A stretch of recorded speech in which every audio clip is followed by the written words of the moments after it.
الله.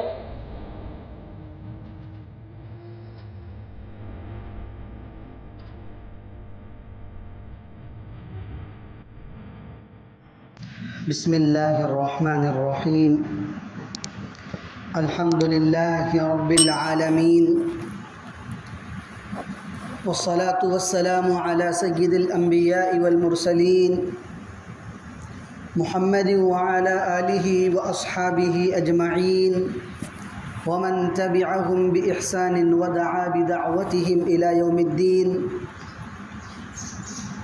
أما بعد، فقد قال الله تبارك وتعالى في كلامه المجيد والفرقان الحميد: أعوذ بالله من الشيطان الرجيم، بسم الله الرحمن الرحيم.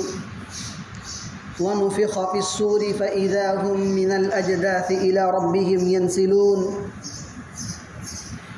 وعن أبي هريرة رضي الله عنه قال: قال رسول الله صلى الله عليه وسلم: الإيمان بضع وسبعون شعبة، فأفضلها قول لا إله إلا الله، وأدناها إماطة الأذى عن الطريق، والحياء شعبة من الإيمان، أو كما قال عليه الصلاة والتسلیم. میرے محترم بزرگوں، اللہ تبارک و تعالیٰ نے ہم سب کو انسان بنانے کے بعد ایمان کی دولت سے نوازا. یہ ایمان کی دولت اتنی قیمتی دولت ہے کہ اس کے بغیر آدمی جانوروں اور چوپایوں سے بھی بدتر ہوتا ہے. قرآن کریم میں اللہ تبارک و تعالیٰ ارشاد فرماتے ہیں: اولئک کالانعام بل هم اضل، کہ جو لوگ ایمان نہیں رکھتے یہ تو چوپایوں کی طرح ہے، جانوروں کی طرح ہے، بلکہ اللہ فرماتے ہیں ان سے بھی زیادہ گئے گزرے ہیں، بل هم اضل، ان سے بھی زیادہ گمراہ ہیں. تو یہ دولت، یہ نعمت ہمیں ملی ہے تو اس پر اللہ تبارک و تعالیٰ کا شکر ادا کرنا چاہیے. ایمان دراصل ان باتوں کو ماننے کا نام ہے جو اللہ تبارک و تعالیٰ نے اپنی کتاب قرآن مقدس میں بیان فرمائی ہیں، اور جو باتیں اللہ کے نبی صلی اللہ علیہ وسلم سے صحیح طور پر ثابت ہیں.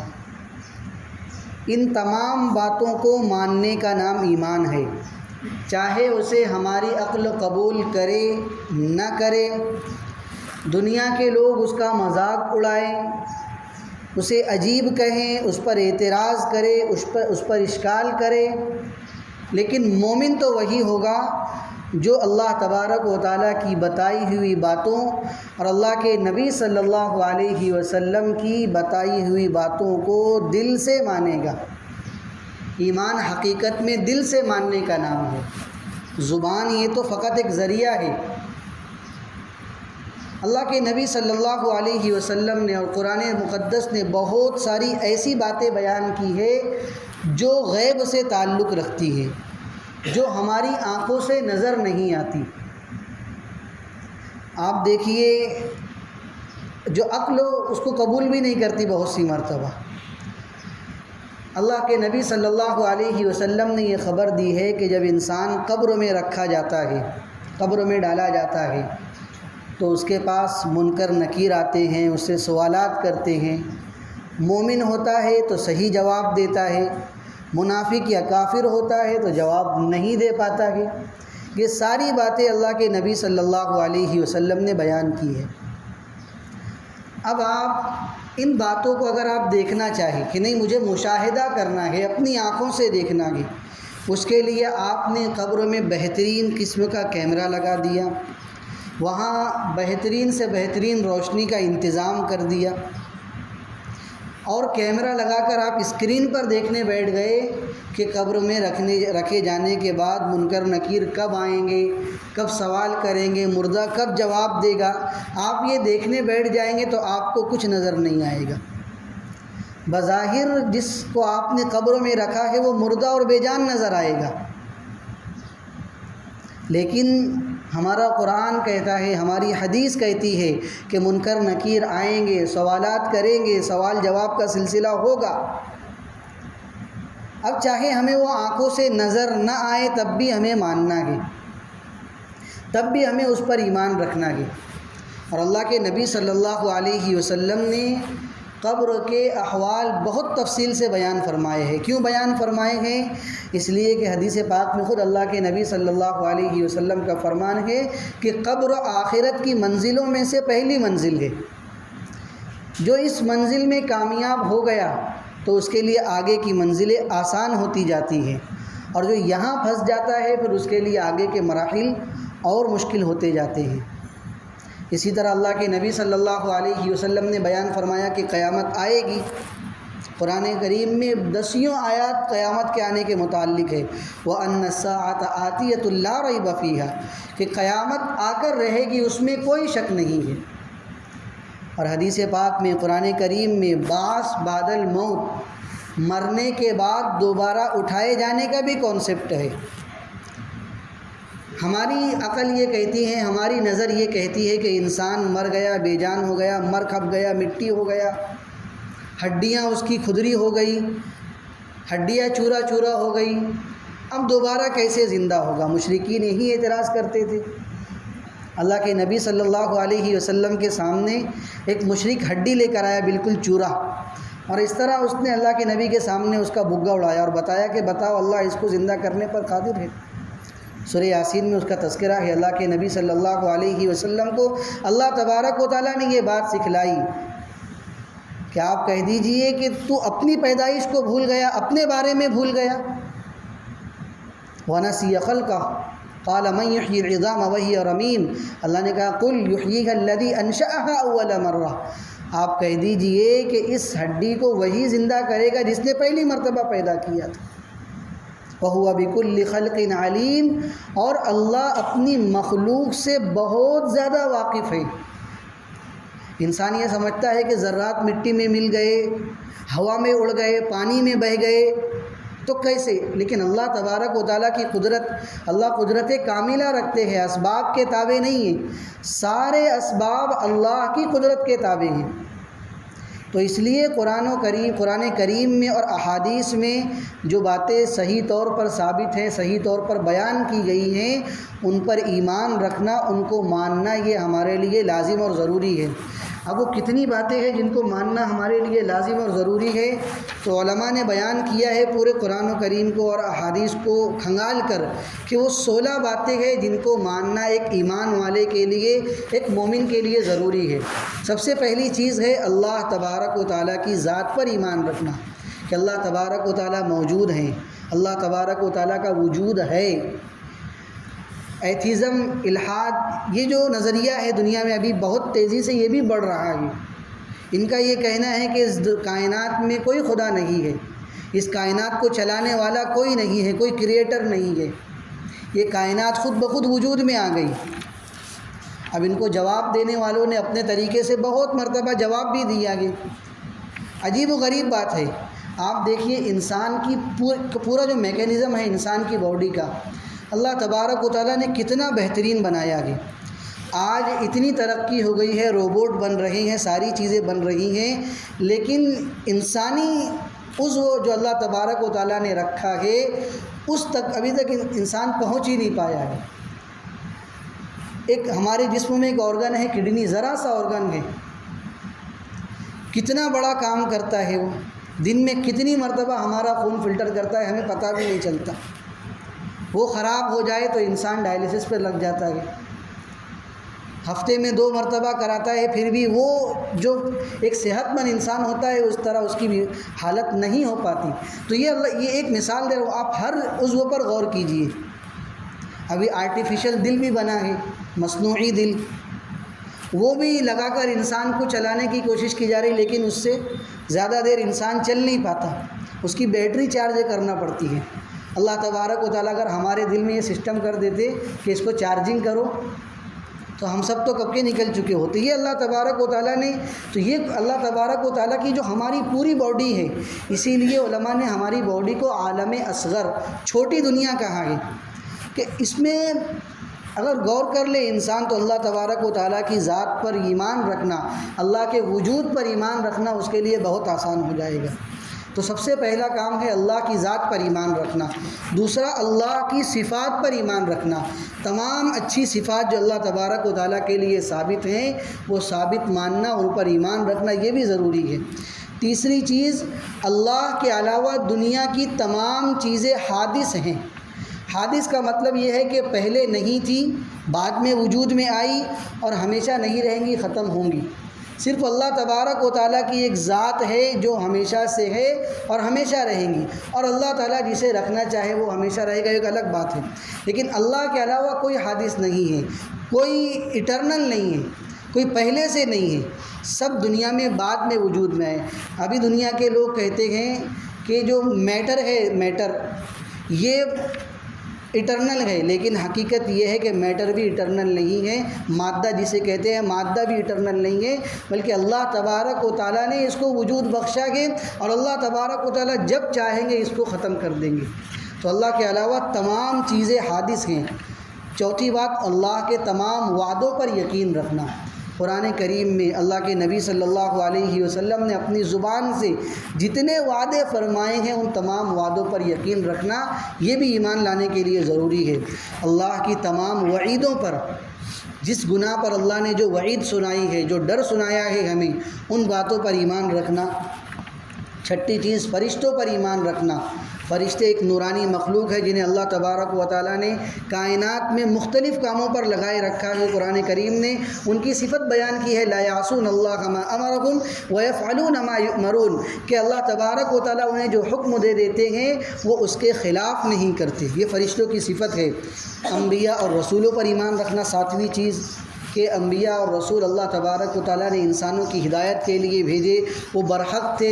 جتنے بھی انبیاء ہیں ان تمام پر اجمالی ایمان ہمیں رکھنا ہے۔ آٹھواں، آسمانی کتابوں پر ایمان رکھنا، قرآن کریم اور اس کے علاوہ جتنی کتابیں تھیں اللہ تبارک و تعالیٰ نے ان کتابوں کو اتارا، ان پر ایمان رکھنا۔ نویں چیز، قیامت، کہ دنیا کا خاتمہ ہوگا اور آخرت، اس عالم کے بعد ایک عالم آخرت آئے گا، اس پر بھی ایمان رکھنا۔ بعث بعد الموت، کے مرنے کے بعد اللہ تبارک و تعالیٰ دوبارہ زندہ کریں گے۔ جنت پر ایمان رکھنا، جہنم پر ایمان رکھنا، تقدیر پر ایمان رکھنا، عالم برزخ، کہ عالم دنیا اور عالم آخرت ان دونوں کے بیچ میں جو قبر کی منزل ہوتی ہے اسے عالم برزخ کہا جاتا ہے، تو اس پر بھی ایمان رکھنا۔